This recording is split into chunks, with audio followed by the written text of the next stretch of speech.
Gumuho ang bahagi ng ginagawang tulay sa Pinili, Ilocos Norte. Yan at iba pang balita sa pagtutok ni Gab de Luna.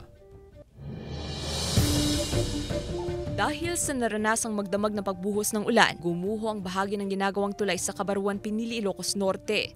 Sa post ng MDRRMO, pansamantalang ipinagbawal ang pagtawid ng mga mabibigat na sasakyan. Nagdulot naman ito ng pangamba sa mga residente dahil baka raw magtuloy-tuloy ang pagguho ng tulay. Malaking abala rin ito dahil kinailangan pang umikot ng malayo pauwi sa kanilang mga tirahan. Kinaumagahan, pinahintulutan ding dumaan ang lahat ng klase ng sasakyan. Tumanggi munang magbigay ng pahayag ang DPWH 2nd District. Dapat makasada ka amaksyonan nga sigo dayta aka. Siyempre, bangir na ka kuan madipay mabalin nga mga mapagnaan. Makano makiskisayan data ka awan makawawan ti makalasat nga lugan ita.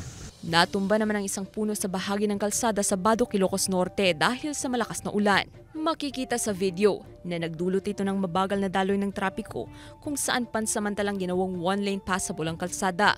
Agad namang nagsagawa ng clearing operation ng LGU at ang DPWH.